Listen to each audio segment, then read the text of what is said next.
Bueno, estamos aquí de nuevo para presentar otra parte de nuestra conferencia Evolución o Creación.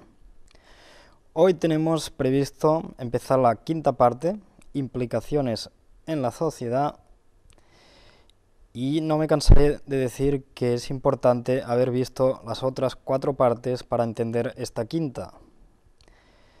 También lo que hemos hecho es ampliar a otra parte, que es la 5A, donde vamos a explicar la evolución del hombre.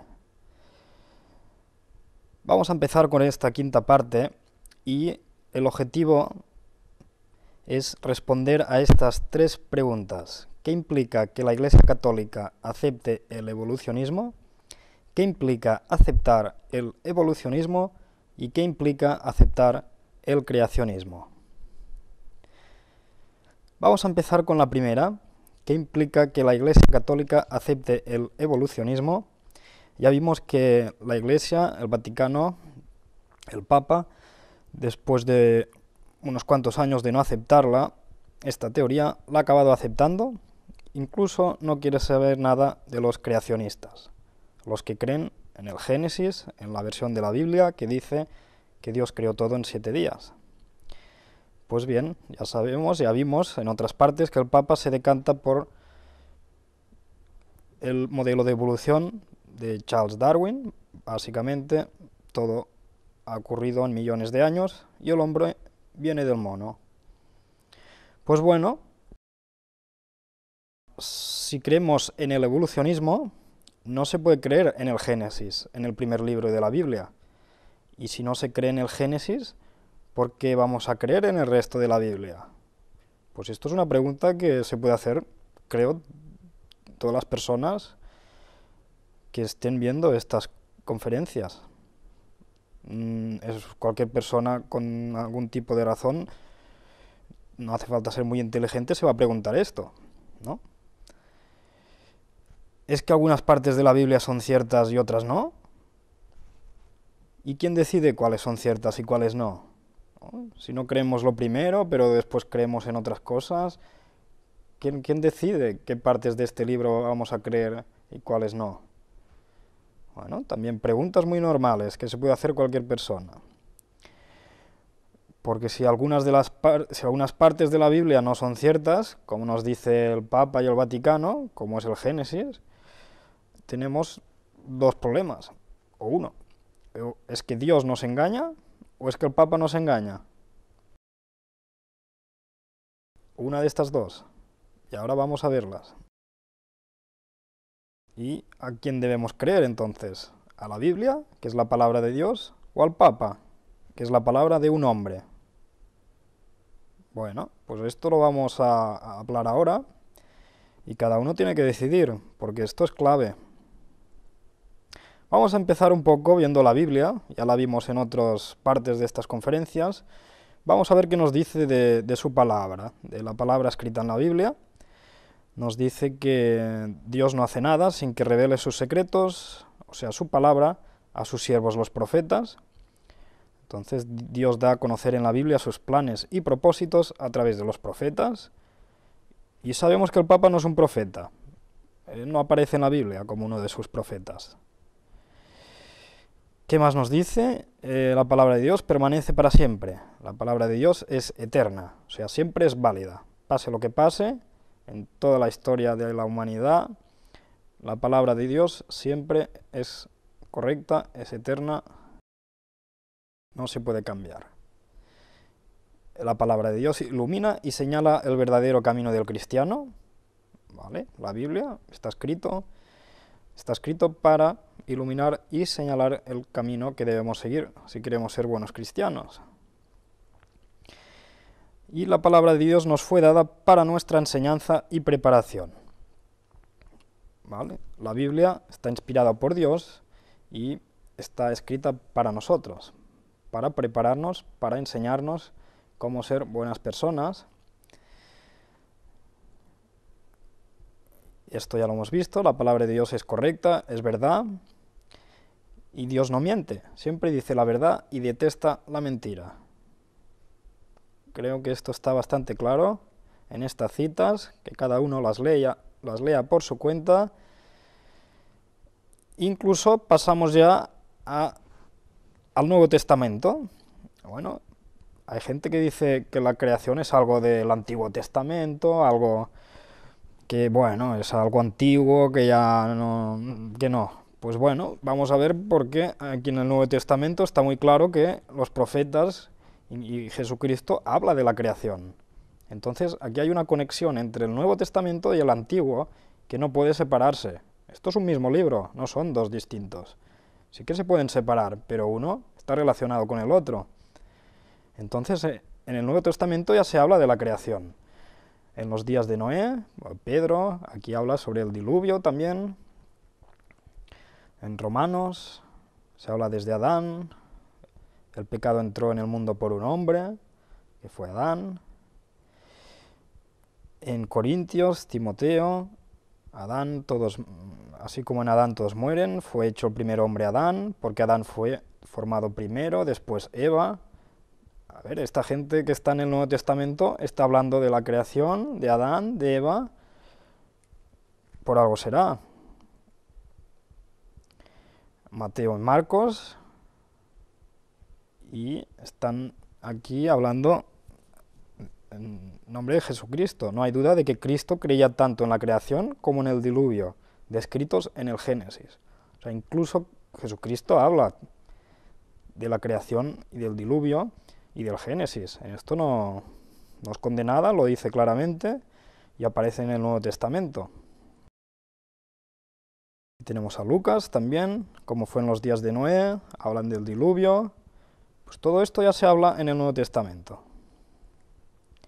Entonces, otra pregunta que nos hacemos aquí. ¿Estaba Cristo engañándonos cuando trató la creación y el diluvio como relatos de hechos reales? Claro, si no creemos en la creación ni en el diluvio, vamos a dudar de Jesucristo, lo que estaba diciendo, ¿no? Entonces, o Jesús fue el Hijo de Dios, o fue un impostor que se hacía pasar por el Hijo de Dios. Esto es algo un poco fuerte, pero esto es lo que implica no creer en la creación, en el Génesis y en el diluvio, y en el Antiguo Testamento, ¿eh? Entonces, si fue un impostor, ya nos podemos olvidar de todo. Desaparece la salvación que ofrece el cristianismo, la Biblia y todo su valor explicativo. Yo no creo que fuera un impostor, ¿eh? Pero la gente que cree en la evolución y descarta el Génesis, como está haciendo la Iglesia Católica, esta es la conclusión a la que tienen que llegar. No porque yo lo diga, sino porque esto es lo que está escrito en la Biblia y esto es lo que estamos analizando, qué es lo que implica. Pero, si creemos en el Génesis, en la creación y el diluvio, entonces vemos a Jesucristo que fue realmente el Hijo de Dios. Y se esperaría que nos guiara, que no nos guiara de forma equivocada con respecto al importante problema de los orígenes, ¿no? Vamos a creer a Jesucristo todo lo que dice. Y si habla de Génesis, de diluvio, de Adán y Eva, pues también lo vamos a creer. Punto muy importante. ¿A quién vamos a creer? ¿Al Padre, al Hijo y al Espíritu Santo o al Papa? Bueno, ya hemos visto una primera parte de lo que nos dice la Biblia y vamos a ver qué nos dice el Papa. Dice, el Papa tiene tan gran autoridad y poder que él puede modificar, explicar o interpretar incluso leyes divinas. El Papa puede modificar la ley divina ya que su poder no es el de un hombre, sino de Dios, y él actúa como vicegerente de Dios en la tierra. Bueno, palabras muy fuertes, pero escritas simplemente por una persona normal y corriente como puede ser yo. Yo también puedo escribir algo así y decir que una persona en este mundo tiene todo el poder de Dios en la tierra. Bueno, pero ¿quién no dice esto? Será un hombre, porque Dios no lo dice en la Biblia. Entonces, cuidado, se le está dando aquí el poder a un hombre a través de otros hombres, pero no de Dios. ¿Qué más? El Papa tiene el poder para cambiar los tiempos, de abolir leyes y de administrarlo todo, incluso los preceptos de Cristo. El Papa tiene la autoridad, y normalmente así la ejerce, de administrar con el mandato de Cristo. Pues bastante fuerte creo que son estas frases. Y esto es lo que puede hacer el Papa, el poder que le han dado los hombres, no Dios. Entonces ahora entendemos por qué él decide no creer en la creación o el diluvio. Bueno, porque él puede hacer lo que le dé la gana, básicamente, en nombre de Cristo, pero no gracias a Dios, sino por la gracia de los hombres.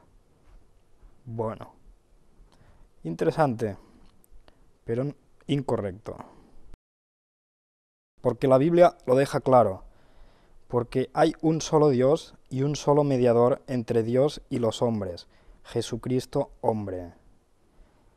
Jesús le dijo, yo soy el camino y la verdad y la vida. Nadie viene al Padre sino por mí.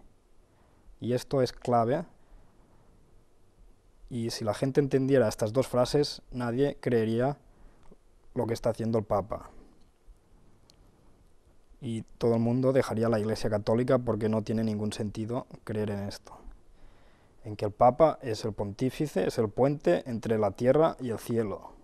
Porque sabemos que no es así.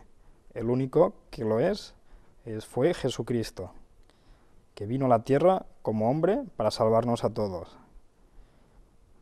Y esto yo no me lo invento, estoy analizando datos y estamos explicando lo que está pasando. Entonces me gustaría mandar un mensaje a los católicos para que lean la Biblia, porque es un libro que todos pueden entender. ¿Vale? Que está escrito de una manera un poco difícil si comparamos ahora con nuestro lenguaje moderno, pero las cosas básicas se pueden entender perfectamente. Y lo que estoy diciendo es bastante básico y simple si se lee la Biblia. Entonces creo que esto es algo que tendrían que hacer los católicos para entender lo que está pasando y a quién tienen que creer, que es Jesucristo.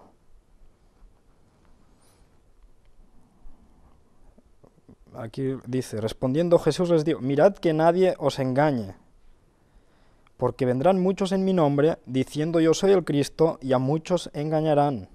Esto lo advierten en la Biblia. Cuidado que os pueden engañar, que muchos vendrán en mi nombre.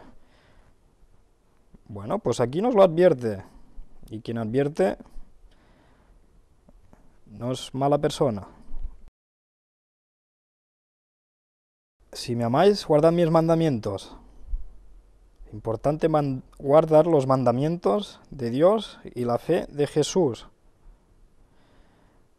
No la fe del Papa, la fe de Jesús y los mandamientos de Dios.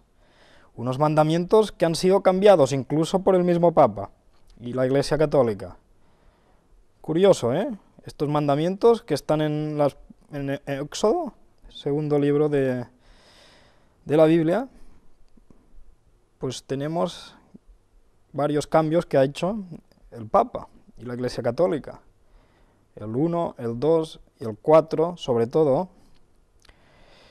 Y alguno se preguntará, bueno, ¿y cómo es posible, que si están escritos unos mandamientos en la Biblia, el hombre que representa la Biblia, teóricamente que es el Papa, va y los cambia? Bueno, pues esto es lo que hemos hablado. Incomprensible, ¿no? Yo creo que sí, pero esto se ha hecho y no es correcto. Y la Biblia lo deja claro. Después hablaremos más sobre estos mandamientos. Si alguien tiene alguna duda, puede consultar la Biblia. Todas estas son referencias válidas sobre estos mandamientos. Entonces, rechazar el modelo bíblico de los orígenes de una creación reciente y aceptar la evolución supone rechazar el plan de redención. En consecuencia, tiende a ser un rechazo de las Escrituras como un todo. Está claro. Si rechazamos lo primero que aparece en la Biblia, ya podemos tirarla porque todo lo demás no nos lo podemos creer, ¿no? Si no creemos las 7 primeras frases de la Biblia, ¿por qué creer en las demás? Pues a esta conclusión puede llegar todo el mundo. ¿Por qué vamos a creer en la Biblia si ya las 7 primeras frases no nos las creemos? Bueno, allá cada uno.